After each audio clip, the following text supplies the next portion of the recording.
ఒక్కరు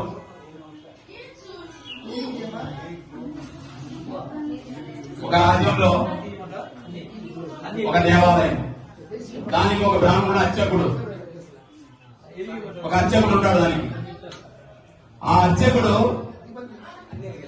పూజ చేసుకొని ప్రతిరోజు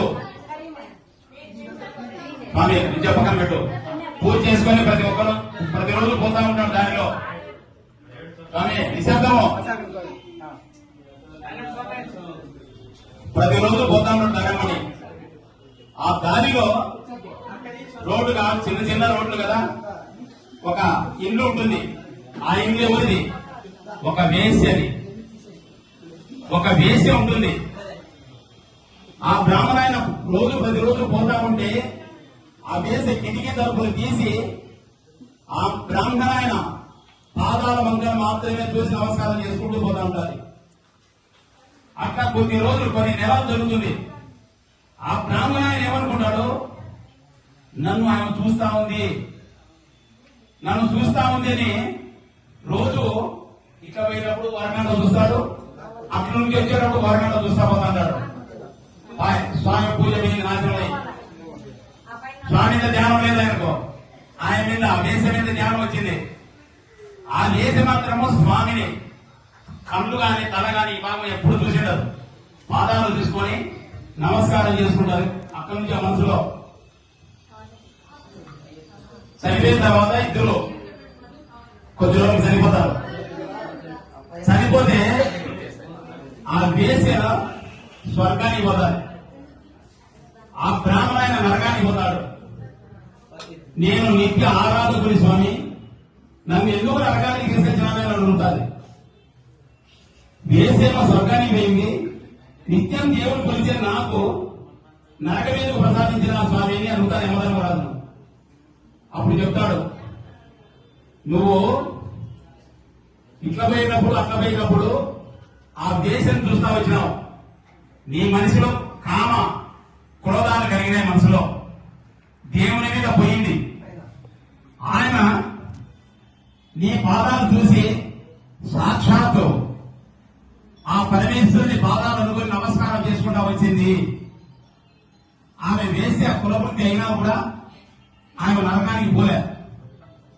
ఎందుకు పోలంటే నిరంతరము స్వామి జపంలో ఉంది.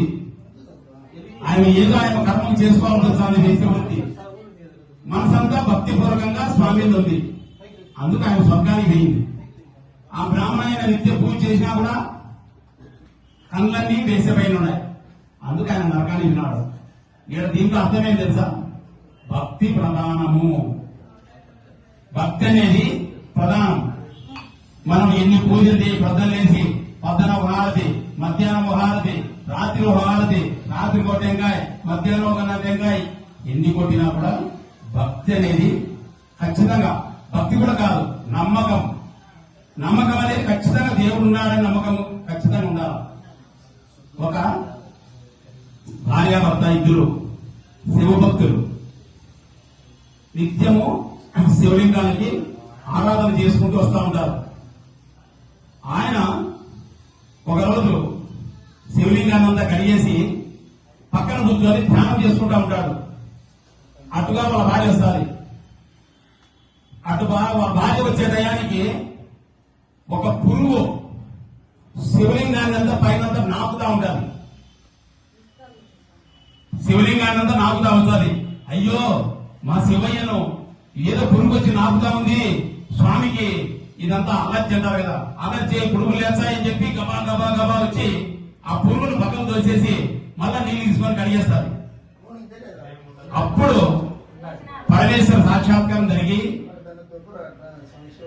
పరమేశ్వర కాదు, తులసిన తర్వాత వాళ్ళ భర్తకు మెలుగు వస్తుంది. మెలుగు వచ్చి వాళ్ళ భార్య తింటాడు. ముందు బయటికి ఉంటాడు, నువ్వు వెళ్ళిపో, నా కళ్ళ తిరుగు, నాకు ఇదంతా కాన్సన్ట్రేషన్ దెబ్బతిన్నా, జపం చేసుకోలేకపోతున్నా, శివులంతా చేయి, నేను ఎంత క్లీన్ గా చేసి పెట్టింటే మళ్ళంతా తెలిసినావు. ఏంటో తెలిసింది తెలిసిన ఎంగిలి తీసి నవ్వడం దొక్కుతాయి మనకు. ఒక్క నిమిషం స్వామి, ఎంగిలి తీస్తే మనకు నవ్వలు దొక్కుతాయి కదా, ఎంగిలితో చూసుకుంటారు నవ్వు పెట్టినప్పుడు, దుద్దులు ఇట్లా గీరుకున్నప్పుడు ఆ ఎంగిలి తీసి ఎంగిలితో దొక్కుతుంది. అప్పుడు ఆయన మెరుగు వచ్చి తిడతాడు, ముందు నా ఇంట్లో వచ్చి బయటకు ఉంటాడు భార్యను, ఆయన ఏడ్చుకుంటూ బయటికి వెళ్ళిపోతుంది. అప్పుడు పరమేశ్వరుడు వస్తాడు.